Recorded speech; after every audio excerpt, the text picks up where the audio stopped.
ವಾಕ್ಯಕ್ಕೋಸ್ಕರ ಪ್ರಾರ್ಥನೆ ಮಾಡ್ಕೊಳ್ಳೋಣ. ನಮ್ಮನ್ನು ಬಹಳವಾಗಿ ಪ್ರೀತಿ ಮಾಡುವ ಸ್ವರ್ಗೀಯ ದೇವರೇ, ಏಸಪ್ಪ, ಈ ಸಮಯದಲ್ಲಿ ಕರ್ತನೆ ಸ್ವಲ್ಪ ಸಮಯ ನಿಮ್ಮ ವಾಕ್ಯವನ್ನ ಕೇಳುವಾಗ ಕರ್ತನೆ, ಕೇಳುವಂತ ಪ್ರತಿಯೊಬ್ರು ಕರ್ತನೆ ಆ ವಾಕ್ಯವನ್ನ ಸರಿಯಾದ ರೀತಿಯಲ್ಲಿ ಹಿಡ್ಕೊಂಡು ಕರ್ತನೆ ಅವ್ರ ಹೃದಯದಲ್ಲಿ ನಾವೆಲ್ಲ ಮುದ್ರೆ ಮಾಡಿಕೊಂಡು ಕರ್ತನೆ ಏಸಪ್ಪ, ಲೋಕದ 237 ದೇಶಗಳವರೆಗೂ ನಿಮಗೆ ಸಾಕ್ಷಿಯಾಗಿರ್ಲಿಕ್ಕಾಗುವಂತೆ ಸಹಾಯ ಮಾಡ್ರಿ ಕರ್ತನೆ. ಏಸಪ್ಪ, ವಾಕ್ಯ ಹಂಚುವಂತ ನಿಮ್ಮ ಸೇವಕಿಯನ್ನ ದೇವ್ರೆ, ಅದನ್ನ ಟ್ರಾನ್ಸ್ಲೇಟ್ ಮಾಡುವಂತ ನಿಮ್ಮ ಸೇವಕರನ್ನು ಕೂಡ ನೀವು ಆಶೀರ್ವದಿಸ್ರಿ ದೇವ್ರೆ. ಇನ್ನು ಹೆಚ್ಚಾಗಿ ಅವ್ರು ನಮ್ಮ ವಾಕ್ಯದಲ್ಲಿ ಬೆಳೆಸ್ಲಿಕ್ಕಾಗುವಂತೆ ಸಹಾಯ ಮಾಡ್ರಿ ಕರ್ತನೆ. ಇನ್ನು ಆತ್ಮಿಕ ವಿಷಯಗಳನ್ನ ಸರಿಯಾಗಿ ನಾವೆಲ್ಲ ನಮ್ಮ ಹೃದಯದಲ್ಲಿ ಮುದ್ರೆ ಮಾಡ್ಕೊಳ್ಳಿಕ್ ಸಹಾಯ ಮಾಡ್ರಿ ಅಂತ ಕೇಳುತ್ತಾ ಕ್ರಿಸ್ತನಾದ ಯೇಸುವಿನ ಹೆಸರಿನಲ್ಲಿ ಪ್ರಾರ್ಥಿಸಿ ಬೇಡಿ ಹೊಂದಿದ್ದೇನೆ, ಜೀವವುಳ್ಳ ತಂದೆ, amen. Amen. Amen. Yes, Pastor. Amen. So we are continuing our message about physical healing, and last week we spoke about healing of the soul. ನಾವು ಕಳೆದ ವಾರದಿಂದ ಶಾರೀರಿಕ ಸ್ವಸ್ಥತೆಯ ಬಗ್ಗೆ ಮಾತನಾಡ್ತಾ ಇದ್ದೇವೆ. And we have there is a cause of the spiritual problem. It's the separation from God, the spiritual sin, and Satan. But God gave us the solution, which is the offspring of the woman. ಮನುಷ್ಯರೆಲ್ಲರಿಗೂ ಕೂಡ 3 ಮೂಲಭೂತವಾದಂತಹ ಸಮಸ್ಯೆಗಳಿತ್ತು. ಅದು ದೇವರಿಂದ ದೂರ ಆಗಿರೋದು, ಪಾಪ, ಸೈತಾನ, ನರಕ ಅನ್ನುವಂಥದ್ದು. So ಅವೆಲ್ಲವುಗಳಿಗೆ ದೇವರು ಆದಿಕಾಂಡ 3:15 ಸ್ತ್ರೀ ಸಂತಾನದ ಮೂಲಕ ನಮ್ಗೆ ಉತ್ತರವನ್ನು ಕೊಟ್ಟಿದ್ದಾರೆ. And last week we concluded with, when we know the absolute Christ and only Christ, we will be raised up as a witness. That's Acts 1:8. ನಾವು ಕಳೆದ ವಾರ ಮುಖ್ಯ ಸಂದೇಶದಲ್ಲಿ 1ನೇ ಪಾಯಿಂಟ್ ಅನ್ನ ನೋಡಿದ್ವಿ. ಎಲ್ಲ ಸಮಸ್ಯೆಗಳಿಗೂ ಕಾರಣ ಇದೆ, ಆದ್ರೆ ಅದಕ್ಕೆ ಪರಿಹಾರ ಕೂಡ ಇದೆ, ಅದು ಯೇಸು ಕ್ರಿಸ್ತನು ಎಂಬುದಾಗಿ. So there is the healing of our heart. So our heart has to receive healing because we have a lot of scars, we have a lot of problems. ಇವತ್ತು ನಾವೆರಡನೇದಾಗಿ ಧ್ಯಾನ ಮಾಡೋಣ ಹೃದಯದ ಗುಣಪಡಿಸುವಿಕೆ ಎಂಬುದಾಗಿ. ನಮ್ಮ ಹೃದಯಗಳು ಗುಣವಾಗಬೇಕಾಗಿರೋದು ತುಂಬಾ ಮುಖ್ಯವಾಗಿದೆ. ಯಾಕಂದ್ರೆ ನಮ್ಮ ಹೃದಯಗಳಲ್ಲಿ ಅನೇಕ ರೀತಿಯಾದಂತಹ ನೋವುಗಳು, ಗಾಯಗಳಿರುತ್ತೆ. And we have a lot of burdens in our heart, burdens maybe to study or to earn money or to have success or do something that can become our burden. And if we don't receive the true answer for our burden, if we don't receive healing, everything becomes a scar, everything becomes a problem. ಒಂದು ವೇಳೆ ನಾವು ಓದೋ ವಿಷಯದಲ್ಲಾಗ್ಲಿ, ಅಥವಾ ನಾವು ಕೆಲಸ ಮಾಡೋ ವಿಷಯದಲ್ಲಾಗ್ಲಿ, ಹಣ ಮಾಡೋ ವಿಷಯದಲ್ಲಾಗ್ಲಿ, ನಾವು ಯಶಸ್ಸನ್ನ ಗಳಿಸೋ ವಿಷಯಗಳಲ್ಲಾಗ್ಲಿ, ನಾವು ಒಂದು ವೇಳೆ ನಾವು ಅನ್ಕೊಂಡ ಹಾಗೆ ನಡೆದಿಲ್ಲ ಅಂದ್ರೆ ಅವೆಲ್ಲವೂ ಕೂಡ ನಮ್ಮ ಗಾಯಗಳಾಗಿ ಮಾರ್ಪಡುತ್ತೆ. Especially for remnants, young people, they have a lot of worries in their heart that maybe you can't talk to your parents about. The Bible says we have to entrust everything to the Lord in prayer. ಒಂದು ವೇಳೆ ಯವನ ಕಾಲದಲ್ಲಿ ಕೆಲವು ವಿಷಯಗಳನ್ನ ತಂದೆ ತಾಯಿಗಳಿಗೆ ಹೇಳ್ಕೊಳ್ದೇ ಇರುವಂತಹ ಕೆಲವು ವಿಷಯಗಳು ಇರುತ್ತೆ. ಅಂತವ್ರೆಲ್ಲರೂ ಏನ್ ಮಾಡ್ಬೋದು, ದೇವ್ರ ವಾಕ್ಯ ಹೇಳುತ್ತೆ, ಅದನ್ನೆಲ್ಲ ದೇವರಿಗೆ ನಾವು ಒಪ್ಪಿಸಿಕೊಟ್ಟು ಪ್ರಾರ್ಥಿಸ್ಬೇಕೆಂಬುದು. And let's read Philippians 4:6-7 together. ನಾವು ಒಂದು ವಚನವನ್ನು ಓದ್ಕೋಣ. ಫಿಲಿಪ್ಪಿ 4ನೇ ಅಧ್ಯಾಯ 6 ಮತ್ತು 7ನೇ ವಚನವನ್ನು ಓದೋಣ. ಯಾವ ಸಂಬಂಧವಾಗಿಯೂ ಚಿಂತೆ ಮಾಡದೆ ಸರ್ವ ವಿಷಯದಲ್ಲಿ ದೇವರ ಮುಂದೆ ಕೃತಜ್ಞತಾ ಸ್ತುತಿಯನ್ನು ಪ್ರಾರ್ಥನೆ ವಿಜ್ಞಾಪನೆಗಳನ್ನು ಮಾಡುತ್ತಾ ನಿಮಗೆ ಬೇಕಾದುದನ್ನು ತಿಳಿಯಪಡಿಸಿರಿ. ಆಗ ಎಲ್ಲ ಗ್ರಹಿಕೆಯನ್ನು ಮೀರುವ ದೇವ ಶಾಂತಿಯು ನಿಮ್ಮ ಹೃದಯಗಳನ್ನು ಯೋಚನೆಗಳನ್ನು ಕ್ರಿಸ್ತ ಯೇಸುವಿನಲ್ಲಿ ಕಾಯುವುದು. Then do not be anxious, but you have to pray. ದೇವರು ಇಲ್ಲಿ ಹೇಳ್ತಿರುವಂತದ್ದು ಯಾವ ಸಂಬಂಧವಾಗಿ ಚಿಂತೆ ಮಾಡಬೇಡ, ಆದ್ರೆ ಪ್ರಾರ್ಥನೆ ಮಾಡುವಂತ. And with prayer and petition. So really with that heart, like, Lord, please give me the answer. Lord, please answer my prayer. We have to pray with a sincere heart. ಪ್ರಾರ್ಥನೆ ವಿಜ್ಞಾಪನೆಗಳೊಂದಿಗೆ ಯಥಾರ್ಥವಾದ ಹೃದಯದಿಂದ ನಾವು ದೇವರಿಗೆ ಪ್ರಾರ್ಥನೆ ಮಾಡಿದ್ರೆ, ದೇವರೇ ನನ್ನ ಪ್ರಾರ್ಥನೆ ಕೇಳು, ಉತ್ತರ ಕೊಡು ಅಂತ.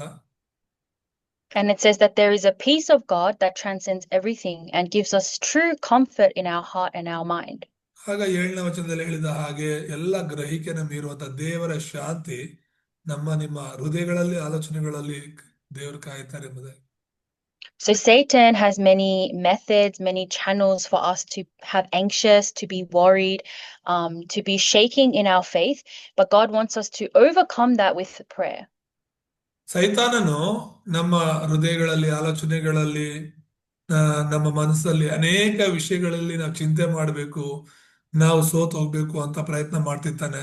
ಆದ್ರೆ ದೇವ್ರು ಹೇಳ್ತಿರುವಂತದ್ದು ನೀನು ಪ್ರಾರ್ಥನೆ ಮಾಡು ಸಾಕು ಅಂತ.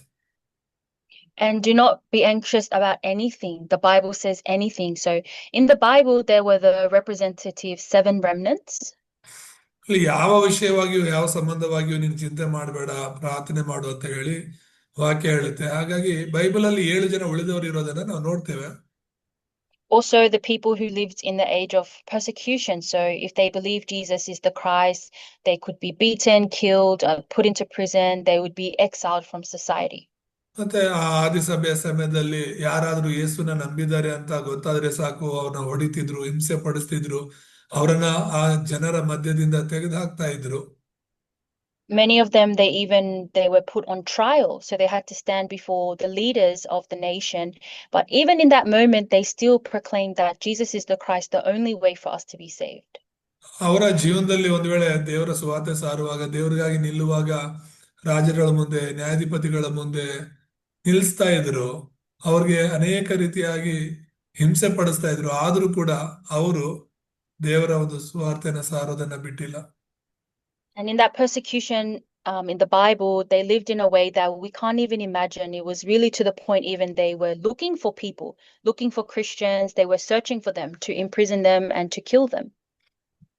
ಒಂದು ಆ ಕಾಲ ಎಂಥದ್ದಾಗಿತ್ತು ಅಂತ ಹೇಳಿದ್ರೆ, ಯಾರಾದ್ರೂ ಕ್ರೈಸ್ತರಿದ್ದಾರಾ, ಯೇಸು ಹೆಸರು ಹೇಳ್ಕೊಂಡು ಇರೋರು ಯಾರಾದ್ರೂ ಇದ್ದಾರಾ ಅಂತ ಹೇಳ್ಬಿಟ್ಟು ಅವರನ್ನ ಹೊಡೆದು, ಅವ್ರನ್ನ ಅವಮಾನಿಸಿ, ಅವರನ್ನ ಒಂದು ಸೆರೆಮನೆಗಳಿಗೆ ಹಾಕ್ಲಿಕ್ಕಂತಾನೆ ಹುಡುಕ್ತಾ ಇದ್ರು. And God knows their circumstances, God knows their situation, because God is sovereign, He is above everything. But He still said, do not be anxious, but in every situation, pray to me in the name of Jesus Christ. ಈ ಫಿಲಿಪಿ ಪತ್ರಿಕೆಯನ್ನು ಬರೆಯುವಂತ ಸಮಯ ಕೂಡ ಅಂಥದ್ದೇ ಆಗಿತ್ತು. ಇದನ್ನು ಕೂಡ ಪೌಲ ಸೆರೆಮನೆಯೊಳಗಿಂದಾನೆ ಬರೆದಿರೋದು. ಇಂಥ ಪರಿಸ್ಥಿತಿಯಲ್ಲಿ ಕೂಡ ದೇವ್ರು ಹೇಳ್ತಿರೋದು, ಯಾವ ಸಂಬಂಧವಾಗಿ ನೀವು ಚಿಂತೆ ಮಾಡಬೇಡಿ, ಪ್ರಾರ್ಥನೆ ಮಾಡಿ ಅಂತ.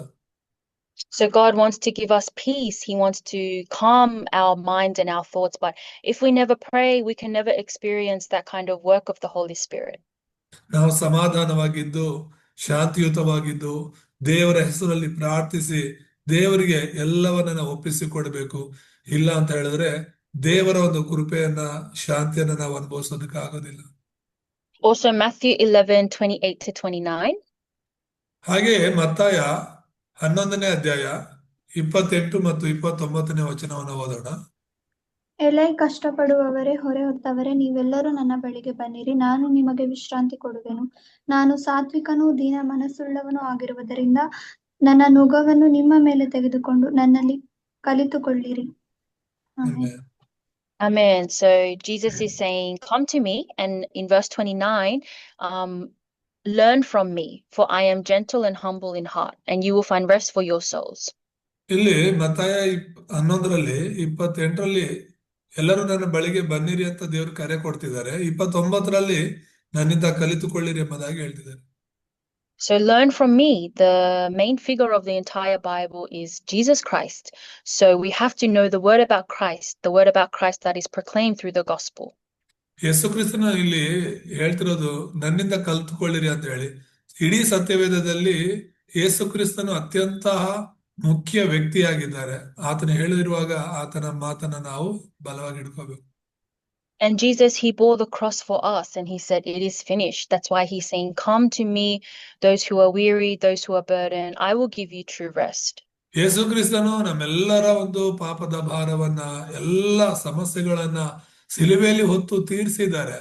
ಅದಕ್ಕೋಸ್ಕರನೇ ಜನರನ್ನ ಕರಿತಿರೋದು, ಎಲೈ ಕಷ್ಟಪಡುವವರೇ ಹೊರತು ನೀವು ನನ್ನ ಬಳಿಗೆ ಬನ್ರಿ, ನಾನು ನಿಮ್ಗೆ ವಿಶ್ರಾಂತಿ ಕೊಡ್ತೇನೆ.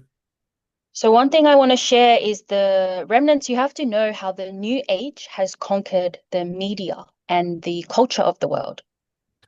ನೀವು ಇಲ್ಲಿರುವಂತವ್ರು ಅರ್ಥ ಮಾಡ್ಕೋಬೇಕಾದ್ರೆ ಒಂದು ವಿಷಯ ಏನಂದ್ರೆ, ಹೊಸ ಯುಗ ಅಂತ ಹೇಳಿ ಒಂದು ಸಂಸ್ಥೆ ಇದೆ. ಆ ಹೊಸ ಯುಗದ ಚಳುವಳಿ ಅನ್ನುವಂಥವ್ರು ಇವತ್ತು ಮಾಧ್ಯಮಗಳನ್ನ ಆಕ್ರಮಣ ಮಾಡ್ಕೊಂಡಿದ್ದಾರೆ, ಸ್ವಾಧೀನ ಮಾಡ್ಕೊಂಡಿದ್ದಾರೆ. And the new age message is that you don't need God. You can do everything by yourself. Just look inside of yourself. You can receive true power from yourself. ಮತ್ತೆ ಈ ಪ್ರಪಂಚದ ಒಂದು ಸಂಸ್ಕೃತಿ ಮೇಲೆ ಎಷ್ಟೋ ಅವರು ಪ್ರಭಾವವನ್ನು ಬೀರ್ತಿದ್ದಾರೆ. ಅವ್ರು ಹೇಳಿಕೊಡುವಂತ ಒಂದು ಮಾತೇನಂದ್ರೆ, ನಮಗೆ ದೇವರು ಬೇಡ, ನಮಗ್ ನಾವೇ ದೇವರಾಗಿದ್ದೇವೆ, ನಾವು ಧ್ಯಾನ ಮಾಡಿದ್ರೆ ಅತೀಂದ್ರಿಯ ಧ್ಯಾನ ನಮ್ಮೊಳಗಿಂದಲೇ ಆ ಬಲ ಶಕ್ತಿ ಅನ್ನೋದು ಹೊರಗಡೆ ಬರುತ್ತೆ, ನಾವ್ ಏನ್ ಬೇಕಾದ್ರೂ ಮಾಡ್ಬೋದು ಅಂತ ಅವ್ರು ಹೇಳ್ಕೊಡೋದು. If you watch movies, even cartoons, music, they always have a message there that, oh, when I believed in myself, then I received true peace in my heart.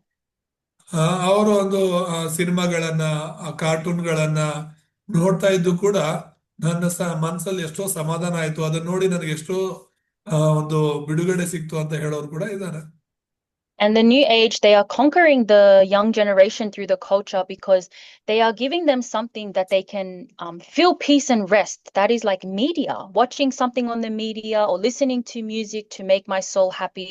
That is all the new age method. ಈ ಒಂದು ಹೊಸ ಯುಗದ ಚಳುವಳಿ ಅಂತ ಹೇಳಿದ್ರೆ ಜನರನ್ನ ತೃಪ್ತಿ ಪಡಿಸೋದಕ್ಕೋ ಸಮಾಧಾನ ಪಡಿಸೋದಕ್ಕೋ ಅವರು ಸಿನಿಮಾಗಳ ಮೂಲಕ ಅಥವಾ ಒಂದು ಕಾರ್ಟೂನ್ಗಳ ಮೂಲಕ ಇನ್ನೂ ಹೆಚ್ಚಾಗಿ ಆ ಸಂಗೀತದ ಮೂಲಕ ಅವರನ್ನ ಆಕರ್ಷಣೆ ಮಾಡ್ತಿದ್ದಾರೆ.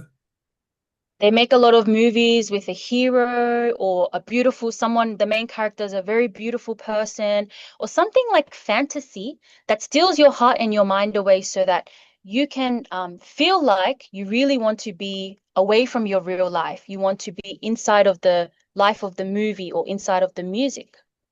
ಸೊ ಅವರು ಎಷ್ಟು ಮಟ್ಟಿಗೆ ಜನರನ್ನ ಪ್ರಭಾವಿತಗೊಳಿಸ್ತಿದ್ದಾರೆ ಅಂತ ಹೇಳಿದ್ರೆ ಆ ಸಿನಿಮಾ ಮೂಲಕ ಅಥವಾ ಕಾರ್ಟೂನ್ ಮೂಲಕ ಅದರಲ್ಲಿರುವಂತ ಒಬ್ಬ ಮುಖ್ಯವಾದ ಆ ಹೀರೋ ಮೂಲಕ ಪ್ರಭಾವಿತಗೊಳಿಸ್ತಿದ್ದಾರೆ. ಹಾಗಾಗಿ ಅದನ್ನ ನೋಡುವಂತವ್ರು ನಾನು ಕೂಡ ಅದರಂತೆ ಇರ್ಬೇಕು ಅಂತ 24 ಗಂಟೆ ಅದರಲ್ಲೇ ಅವ್ರು ಮುಳುಗೋಗಿರ್ತಾರೆ. So over time, if we have this feeling like watching movies or playing games or doing something else makes me happy, then we don't want to go to worship anymore. ಈ ರೀತಿಯಾಗಿ ನಾವು ಸಿನಿಮಾ ಮತ್ತೆ ಈ ತರ cartoon ಅಥವಾ ಇನ್ನೊಂದು ಅಂತ ಹೇಳ್ಬಿಟ್ಟು ಅದಕ್ಕೆ ನಾವು ವ್ಯಸನಿಗಳಾಗಿದ್ರೆ ಸಭೆಗೆ ಹೋಗೋದಕ್ಕೂ ಕೂಡ ನಮಗೆ ಮನಸ್ಸಾಗೋದಿಲ್ಲ. Especially the phone, phone, really young people, they can't live without their phone. ನಿಜವಾಗ್ಲೂ ಉದಾಹರಣೆ ಹೇಳ್ಬೇಕಾದ್ರೆ ಆ ಫೋನ್ ಇಲ್ದೆ ಈಗಿನ ಕಾಲದ ಯವನಸ್ಥರು ಇರೋದಕ್ಕೆ ಆಗೋದೇ ಇಲ್ಲ. TikTok, YouTube, now everything, young people, they can watch anything they want from their phone. ಆ ಒಂದು ಟಿಕ್ ಟಾಕ್ ಮೂಲಕನೋ ಅಥವಾ ಯೂಟ್ಯೂಬ್ ಮೂಲಕನೋ ಫೇಸ್ಬುಕ್ ಮೂಲಕನೋ ಅವ್ರಿಗೆ ಇಷ್ಟವಾದದನ್ನ ಈಗ ನೋಡ್ತಾ ಕೂತ್ಕೋಬಹುದು.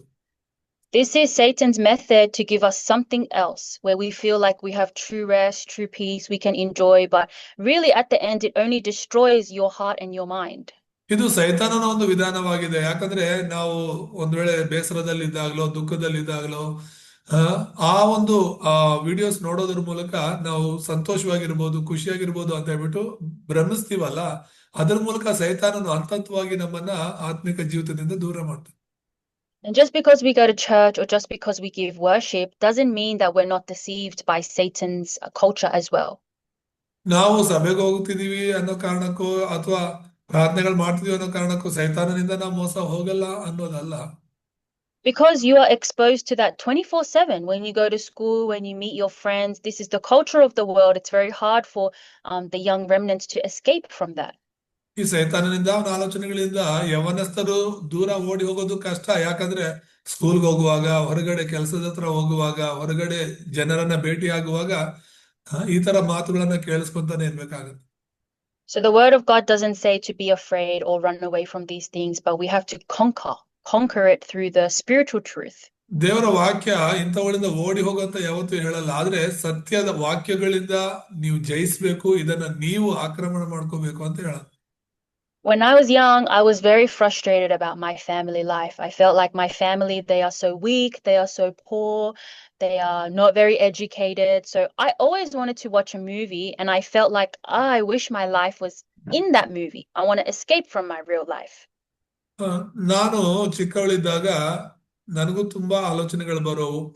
ನಮ್ಮ ಒಂದು ಮನೆ, ನಮ್ಮ ಕುಟುಂಬ ತುಂಬಾ ಬಡ ಕುಟುಂಬವಾಗಿದೆ, ನಮ್ಮ ಕುಟುಂಬದಲ್ಲಿರೋರು ಯಾರು ಸರಿಯಾಗಿ ಓದ್ಕೊಂಡಿಲ್ಲ. ಮತ್ತೆ ಆ ಚಿಕ್ಕ ವಯಸ್ಸಿನಲ್ಲಿ ನಾನು ಸಿನಿಮಾಗಳನ್ನ ನೋಡ್ತಾ ಇದ್ದೆ. ಈ ಸಿನಿಮಾದಲ್ಲಿರುವಂತ ಆ ಒಂದು ಹೀರೋ ತರಾನೋ ಹೀರೋಯಿನ್ ತರಾನೋ ನನ್ನ ಜೀವನ ಇದ್ರಿದ್ದರೆ ಚೆನ್ನಾಗಿರೋದು ಅಂತ ಯಾವಾಗ್ಲೂ ಕೂಡ ಹೋಲಿಸ್ಕೊಳ್ತಿದ್ದೆ. Because I didn't have the gospel, I didn't have the true mystery of Christ at that time. I couldn't rule over, I couldn't conquer. All the movies, all the culture of the world, they went inside of me and I had no concept of what was happening. ನನ್ನಲ್ಲಿ ಆ ಸತ್ಯ ಸುವಾರ್ತೆ ಅನ್ನೋದು ಇಲ್ಲದೆ ಇರೋದ್ರಿಂದ, ಕ್ರಿಸ್ತನು ನನ್ನ ಹೃದಯದಲ್ಲಿ ಇಲ್ಲದೆ ಇದ್ದುದರಿಂದ ನಾನು ಏನೆಲ್ಲ ನೋಡ್ತೀನೋ ಏನೆಲ್ಲ ಕೇಳಿಸ್ಕೊಂತೀನೋ ಲೋಕದ ವಿಷಯಗಳು ಅವೆಲ್ಲ ನೇರವಾಗಿ ನನ್ನ ಹೃದಯದೊಳಗೆ ಹೋಗ್ತಿತ್ತು, ಮುದ್ರೆ ಆಗ್ತಿತ್ತು. After I realized the gospel message, after I realized the spiritual facts, when I watch those movies, I have a feeling this is so fake. This is delusional spirit. ಮತ್ತೆ ಯಾವಾಗ ನಾನು ಸತ್ಯ ಸುವಾರ್ತೆನ ತಿಳ್ಕೊಂಡು ಕ್ರಿಸ್ತನ ಕುರಿತಾಗಿ ತಿಳ್ಕೊಂಡು ನಂಬಿ ದೇವ್ರಿಗೋಸ್ಕರ ಬದುಕ್ತಿದ್ದೀನೋ, ಈಗ ನಾನು ಏನಾದ್ರೂ ಆ ತರ ಸಿನಿಮಾಗಳು ಇನ್ನೊಂದು ಏನಾದ್ರೂ ನೋಡುವಾಗ್ಲೂ ಕೂಡ ಇದೆಲ್ಲವೂ ಕೂಡ ಸುಳ್ಳು, ಇದೆಲ್ಲವೂ ಕೂಡ ಒಂದು ಏನು ವಂಚನೆಯ ಒಂದು ಆತ್ಮಗಳಿಂದ ಮಾಡಿರೋದು ಅಂತ ಹೇಳಿ ನಾನು ಗುರುತಿಸ್ತೇನೆ. Yeah. This is not a real life. This is not something real. This is all the delusion of Satan. And I realized, wow, I was really deceived when I was young. And this is how Satan is deceiving the young generation of the world. ನಾನು ಚಿಕ್ಕವಳಿದ್ದಾಗ ಈ ತರ ಒಂದು ಸಿನಿಮಾಗಳನ್ನ ಇನ್ನೊಂದನ್ನ ನೋಡ್ಬಿಟ್ಟು ಇದೇ ನಿಜಾನೇನೋ ಅನ್ನೋ ರೀತಿಯಲ್ಲಿ ನನ್ನನ್ನು ನಾನು ಮೋಸ ಮಾಡ್ಕೊಳ್ತಿದ್ದೆ. ಆದ್ರೆ ಯಾವಾಗ ನನಗೆ ಸತ್ಯ ಗೊತ್ತಾಯ್ತು, ಆಗ ಸೈತಾನನು ಈ ಸಿನಿಮಾಗಳ ಮೂಲಕ ಇನ್ನೊಂದ್ರ ಮೂಲಕ ಯಾವ ರೀತಿ ಯವನಸ್ಥರನ್ನ ಮೋಸಗೊಳಿಸೋದಕ್ಕೆ ಪ್ರಯತ್ನ ಮಾಡ್ತಿದ್ದಾನೆ ಅಂತ ಹೇಳಿ ನಾನು ಗುರುತಿಸಿದೆ. And the new age, they are very sneaky in the ways that they send their message through the media. So remnants, we have to see everything with the gospelistic eyes. ಇಲ್ಲಿ ಈ ಒಂದು ಸೈತಾನನು ಯಾವ ರೀತಿ ಆ ಒಂದು ಹೊಸ ಯುಗದ ಚಳವಳಿ ಅನ್ನೋದ್ರ ಮೂಲಕ ಅವರು ಮಾಧ್ಯಮದ ಮೂಲಕ ಯಾವ ರೀತಿ ಜನರ ಮೇಲೆ ಪ್ರಭಾವ ಬೀರ್ತಾ ಇದ್ದಾರೆ, ಅವ್ರು ಎಂಥ ಮಾತುಗಳನ್ನು ಉಪಯೋಗಿಸ್ತಿದ್ದಾರೆ ಅನ್ನೋದನ್ನ ನಾವು ಗಮನಿಸ್ಬೇಕು. I'm not saying that we shouldn't watch movies or listen to music, but you can't just listen to it freely and not have any thought about the, gospel, the spiritual facts. When you listen to something, when you watch something, you have to discern, this is really demonic message. This is really against the gospel.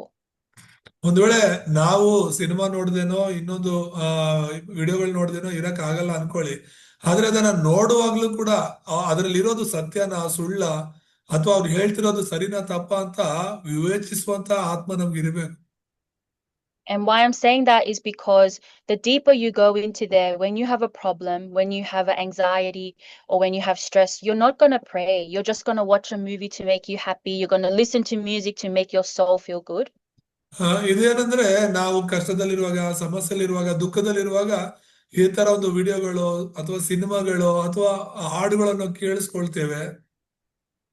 But if you truly realize that, this is the message of Satan, this is spiritual attack against me, I want to pray now instead of watching those things. So ಈ ರೀತಿಯಾಗಿ ನಾನು ಇದನ್ನ ನೋಡೋದಕ್ಕಿಂತ ಇದರಲ್ಲಿ ನಾನು ಮುಳುಗೋದಕ್ಕಿಂತ ನಾನು ಪ್ರಾರ್ಥನೆ ಮಾಡ್ಬೇಕು. ಯಾಕಂದ್ರೆ ಈ ಒಂದು ಫಿಲಮ್ಸ್ ಮೂಲಕನೋ ಮತ್ತೆ ಈ ಒಂದು ವಿಡಿಯೋಗಳ ಮೂಲಕ ಸೈತಾನನು ನನ್ನನ್ನ ಬಾಧಿಸೋದಕ್ಕೆ ಅಥವಾ ನನ್ನನ್ನು ವಂಚಿಸೋದಕ್ಕೆ ನೋಡ್ತಿದ್ದಾನೆ ಅಂತ ಹೇಳ್ಬಿಟ್ಟು ಅದನ್ನ ನೋಡೋದಕ್ಕೆ ಬದಲು ಪ್ರಾರ್ಥಿಸೋದು ಉತ್ತಮ. And I realized so many movies that all the whole world is in love with, they have a really deep satanic message. ನಾನು ಅನೇಕ ಸಿನಿಮಾಗಳ ಬಗ್ಗೆ ನೋಡಿದ್ದೇನೆ, ಕೇಳಿದ್ದೇನೆ. ಅವೆಲ್ಲವೂ ಕೂಡ ಹೆಚ್ಚು ಪರ್ಸೆಂಟೇಜ್ ಸೈತಾನನಿಂದಲೂ ಸೈತಾನನ ಒಂದು ವಂಚನೆಯ ಮಾತುಗಳಿಂದಲೂ ಕೂಡಿವೆ. So for the remnants, I want you to factually see the culture of the world and see what kind of message is that? Is that the message of the Holy Spirit or is that the message from Satan? ಅದಕ್ಕಾಗಿ ಇಲ್ಲಿರುವಂತ ನೀವೆಲ್ಲರೂ ಕೂಡ ನೋಡುವಂತಹ ಒಂದು ಸಿನಿಮಾಗಳಾಗ್ಲಿ, ಅಲ್ಲಿ ಬರುವಂತಹ ಒಂದು ಮಾತುಗಳಾಗ್ಲಿ, ಆ ಕಥೆಗಳಾಗ್ಲಿ ನಿಜವಾಗ್ಲೂ ಅದು ದೇವ್ರಿಗೆ ಸಂಬಂಧಪಟ್ಟಿದ್ದ, ದೇವ್ರ ಆತ್ಮನಿಂದ ಬರ್ತಿರೋದಾ ಅಥವಾ ದುರಾತ್ಮನಿಂದ ಬರ್ತಿರೋದಾ ಅಂತ ನೀವು ವಿವೇಚಿಸ್ಬೇಕು. Also recently during our summit time with the school age children, we watched K-pop Demon Hunters. Maybe you guys watched that movie.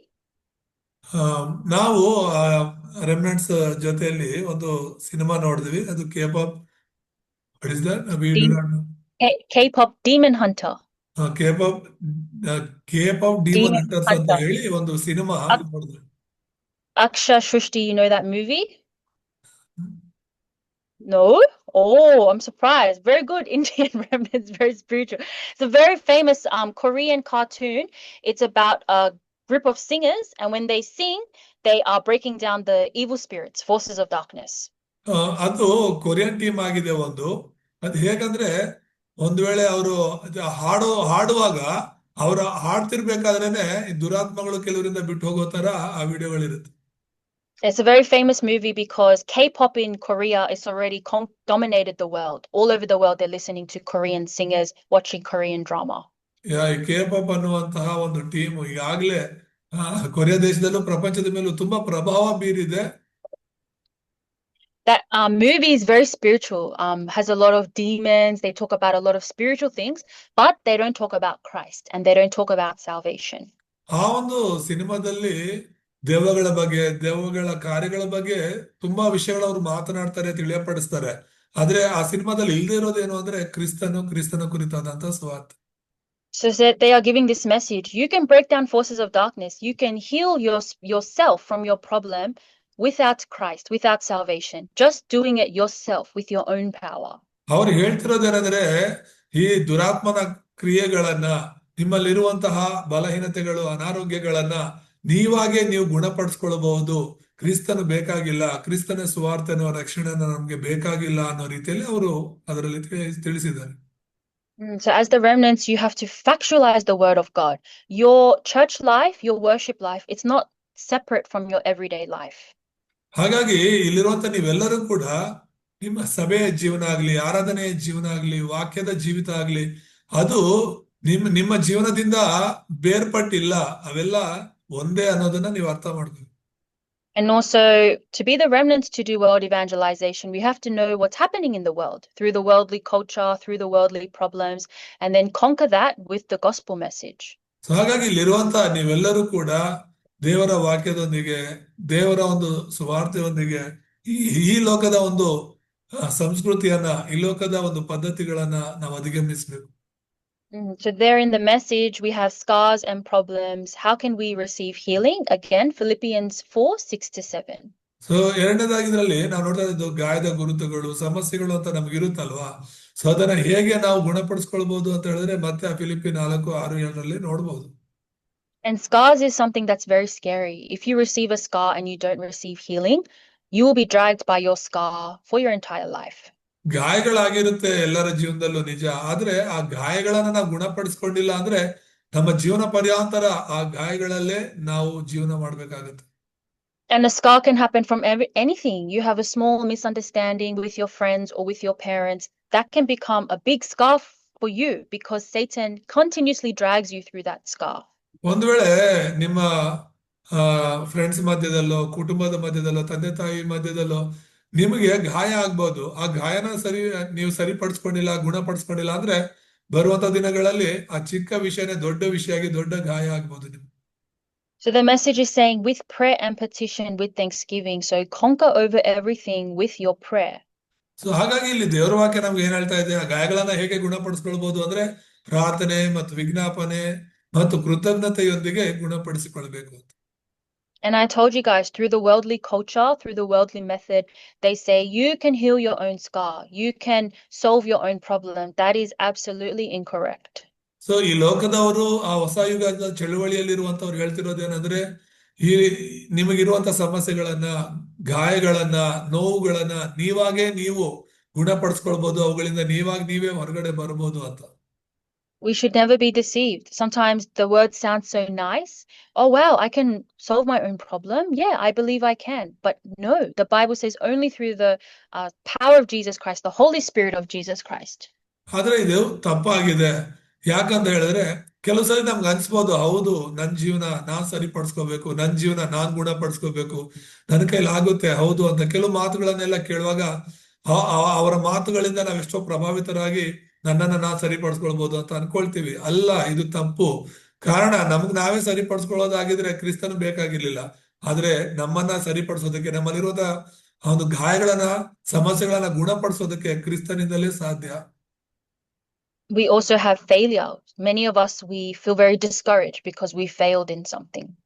ನಮ್ಮ ಜೀವನದಲ್ಲಿ ಮೂರನೇದಾಗಿ ನೋಡೋದಾದ್ರೆ ವೈಫಲ್ಯ ಅಂತ ಹೇಳ್ಬಿಟ್ಟು ತುಂಬಾ ರೀತಿಯಾದ ವೈಫಲ್ಯಗಳು ನಮ್ಮ ಜೀವನದಲ್ಲಿವೆ. The feeling of failure is very dangerous as well because Satan can drag us around. We feel guilty, we feel ashamed because we failed in something. ವೈಫಲ್ಯ ಅಂದ್ರೇನು ಫೇಲ್ ಆಗಿರೋದು. ಪ್ರತಿಯೊಬ್ಬರು ಕೂಡ ಒಂದಲ್ಲ ಇನ್ನೊಂದು ವಿಷಯದಲ್ಲಿ ಫೇಲ್ ಆಗಿರ್ತೀವಿ. ಸೊ ಅದನ್ನ ನಾವು ಗುಣಪಡಿಸ್ಕೊಂಡಿಲ್ಲ ಅಂದ್ರೆ ಸೈತಾನನು ಅದೇ ವಿಷಯದಲ್ಲಿ ನಮ್ಮನ್ನ ಮತ್ತೆ ಚುಚ್ಚಿ ಹೇಳ್ತಿರ್ತಾನೆ. But truly the person that truly fails in life is the person that loses hold of their faith. ಯಾರು ನಿಜವಾಗ್ಲೂ ಅವರ ಜೀವಿತದಲ್ಲಿ ವಿಫಲರಾಗ್ತಾರೋ ಅವರು ನಂಬಿಕೆಯನ್ನು ಕಳ್ಕೊಳ್ಳುವಂತ ಸಾಧ್ಯತೆಗಳು ಹೆಚ್ಚಿರುತ್ತೆ. Sometimes we feel like very discouraged, or we feel like we are very low, we feel like we are nothing. Satan is laughing over us when we feel like that. So ಈಗ ನನ್ನ ಕೈಲಿ ಏನಾಗ್ತಿಲ್ಲ, ನಾನೇನು ಮಾಡಕ್ಕಾಗಲ್ಲ ಅಂತ ಹೇಳ್ಬಿಟ್ಟು ನಾವು ಮಾತನಾಡ್ಕೊಳ್ಳೋದು, ಯೋಚನೆ ಮಾಡೋದು ಮಾಡುವಾಗ ಸೈತಾನ್ ನಮ್ಮನ್ನ ನೋಡಿ ನಗ್ತಾನೆ. We have to restore ourselves quickly. Remember, oh, God called me to save this age. God called me to conquer this age through the gospel of Jesus Christ. ದೇವ್ರು ನನ್ನನ್ನ ಕರೆದಿದ್ದಾರೆ, ಈ ಲೋಕವನ್ನ ಜಯಿಸೋದಕ್ಕಾಗಿ ಕ್ರಿಸ್ತ ಯೇಸುವಿನಲ್ಲಿ ದೇವರು ನನ್ನ ಆರಿಸ್ಕೊಂಡಿದ್ದಾರೆ ಅಂತ ಹೇಳಿ ನಮ್ಮನ್ನ ನಾವು ಬೇಗ ಸರಿಪಡಿಸ್ಕೊಳ್ಬೇಕು. And Satan hates it. Satan hates when you realize your identity. He hates it when you hold on to your authority. ಈ ಸೈತಾನನಿಗೆ ನೀನು ದೇವರ ಮಗು ಅಂತ ಹೇಳಿ ದೇವರ ಬಲ ಅಧಿಕಾರ ನಿನ್ನಲ್ಲಿ ಇದೆ ಅನ್ನೋದನ್ನ ನೀನು ಅರ್ಥ ಮಾಡ್ಕೊಂಡು ಅದನ್ನ ಹಿಡ್ಕೊಳ್ಳೋದು ಅವನಿಗೆ ಆಗೋದಿಲ್ಲ. ಅವನದನ್ನ ವಿರೋಧಿಸ್ತಾನೆ. Because we know very well, like 1 Peter 5:7-8, it says that the devil, our enemy, he prowls around like a roaring lion looking for someone to devour. ಮೂರನೇ ಪಾಯಿಂಟ್ ಅಲ್ಲೇ 1 ಪೇತ್ರ 5:2-9 ನಾವು ನೋಡೋದಾದ್ರೆ, ಸೈತಾನನು ಗರ್ಜಿಸೋದು ಸಿಂಹದೋಪಾದಿಯಲ್ಲಿ ಯಾರನ್ನ ನುಂಗಲಿ ಅಂತ ಹುಡುಕ್ತಾ ತಿರುಗ್ತಿರ್ತಾನೆ. But verse 7 says, cast all your anxiety on him because he cares for you. ಅದೇ 7ನೇ ವಚನ ಹೇಳುತ್ತೆ, ನಿಮ್ಮ ಚಿಂತಾ ಭಾರಗಳನ್ನ ಯೆಹೋವನ ಮೇಲೆ ಹಾಕಿರಿ, ಆತ ನಿಮಗೋಸ್ಕರ ಚಿಂತಿಸುತ್ತಿದ್ದಾನೆ ಎಂಬುದಾಗಿ. Because our anxiety, our problem, Satan will use that against us, continuously drag us by our problem. ನಮ್ಮ ಹೊರೆಗಳು, ನಮ್ಮ ವಿಫಲತೆಗಳನ್ನೇ ಸೈತಾನನು ನಮ್ಮ ವಿರುದ್ಧವಾಗಿ ಉಪಯೋಗಿಸ್ತಾನೆ. He will never let us be free. ನಾವು ಬಿಡುಗಡೆ ಆಗೋದಕ್ಕೆ ಅವನು ಬಿಡಲ್ಲ. And remember, we have to see everything with the spiritual eyes of the covenant. ಹಾಗಾಗಿ ನಾವೆಲ್ಲವನ್ನು ಕೂಡ ಒಂದು ಆತ್ಮಿಕ ಒಂದು ಒಡಂಬಡಿಕೆಯ ದೃಷ್ಟಿಯಲ್ಲಿ ನೋಡಬೇಕು. So sometimes we have problems and it sounds very rightful. Yeah, actually in the worldly sense, this is right. This is a problem. ಕೆಲವು ಸಲ ಲೋಕದ ದೃಷ್ಟಿಯಲ್ಲಿ ಕೆಲವು ಮಾತುಗಳು ಸರಿ ಅನ್ಸುತ್ತೆ, ಹೌದು ಅಂತ. But with the spiritual eyes, nothing can be a problem for a child of God. ಆದ್ರೆ ಆತ್ಮಿಕ ದೃಷ್ಟಿಯಲ್ಲಿ ನಾವು ನೋಡೋದಾದ್ರೆ ದೇವರ ಮಗುವಿಗೆ ಯಾವ ಸಮಸ್ಯೆಯೂ ಸಮಸ್ಯೆ ಅಲ್ಲ. Because Jesus promised us, I will be with you always until the end of the age. ಯಾಕಂದ್ರೆ ಯೇಸು ಕ್ರಿಸ್ತನು ನಮಗೆ ವಾಗ್ದಾನ ಮಾಡಿದ್ದಾರೆ, ಯುಗದ ಸಮಾಪ್ತಿವರೆಗೂ ನಾನು ನಿಮ್ಮ ಸಂಗಡ ಇರುತ್ತೇನೆ ಎಂಬುದಾಗಿ. So we feel like we're nothing, we feel like we failed, we feel like we have so many problems. So we have to restore ourselves within the word of Christ again. ಹಾಗಾಗಿ ನಮ್ಮ ಹೃದಯಗಳನ್ನ ಹೇಗೆ ಗುಣಪಡಿಸ್ಕೋಬೇಕು, ಮೊದಲು ಅರ್ಥ ಮಾಡ್ಕೋಬೇಕು. ಹೌದು, ನನ್ನ ಜೀವನದಲ್ಲಿ ಗಾಯಗಳಿವೆ, ನನ್ನ ಜೀವನದಲ್ಲಿ ವಿಫಲತೆಗಳಿವೆ, ನನ್ನ ಜೀವನದಲ್ಲಿ ಹೊರೆಗಳಿವೆ ಎಂಬುದಾಗಿ. ಸೊ ಅದನ್ನೆಲ್ಲವೂ ಕೂಡ ಕ್ರಿಸ್ತ ಯೇಸುವಿನಲ್ಲೇ ನಾನು ಸರಿಪಡಿಸ್ಕೊಳಕ್ ಆಗೋದು ಅಂತ ಹೇಳ್ಬಿಟ್ಟು ಕ್ರಿಸ್ತನಲ್ಲಿ ಅದನ್ನ ಒಪ್ಪಿಸ್ಕೊಡು. And fight the spiritual battle, because this is a spiritual world. Satan is trying to deceive our thoughts, our heart, our mind, make us discouraged, but we have to fight against Satan factually. ಮತ್ತು ಈ ಸೈತಾನನು ನಮ್ಮ ವಿರುದ್ಧವಾಗಿ ಯುದ್ಧ ಮಾಡ್ತಿರೋದ್ರಿಂದ ನಾವು ಈ ಆತ್ಮಿಕ ಸತ್ಯವನ್ನ ಗ್ರಹಿಸುವವರಾಗಿ ಸೈತಾನನ ಮೇಲೆ, ಈ ಒಂದು ದುಷ್ಟ ಶಕ್ತಿಗಳ ಮೇಲೆ ನಾವು ಹೋರಾಡುವವರಾಗಿರ್ಬೇಕು. And then Matthew 12:25-27. ಮತ್ತೆ ಈ ಒಂದು ಕತ್ತಲೆಯ ಶಕ್ತಿಗಳು ಏನು ಎಂಬುದಾಗಿ ಮತ್ತಾಯ 12:25-27 ಓದೋಣ.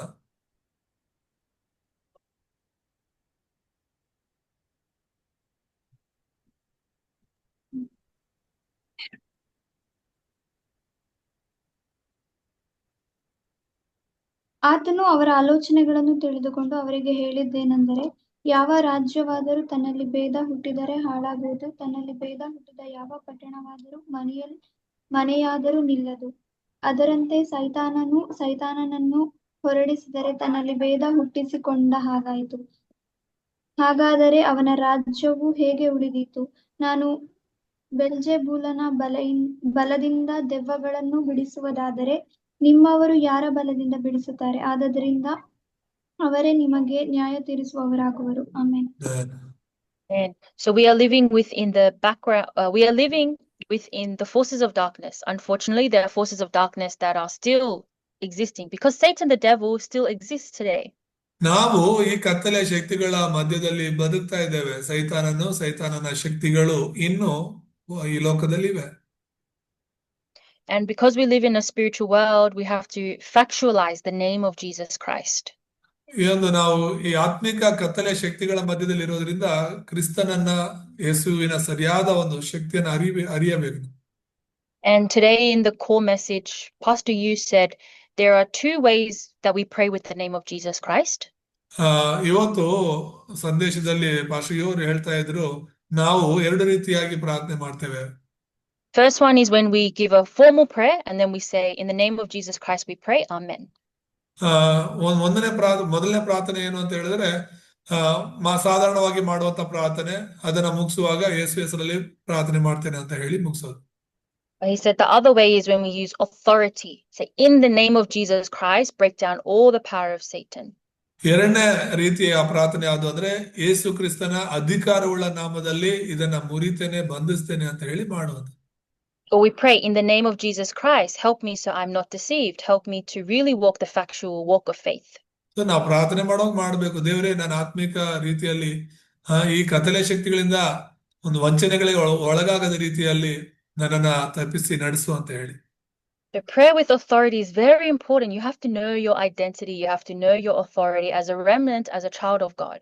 ಸೊ ಅಧಿಕಾರಿತವಾಗಿ ಪ್ರಾರ್ಥನೆ ಮಾಡೋದು, ದೇವರ ಮಗುವಾಗಿ ಪ್ರಾರ್ಥನೆ ಮಾಡೋದು ತುಂಬಾ ಮುಖ್ಯ.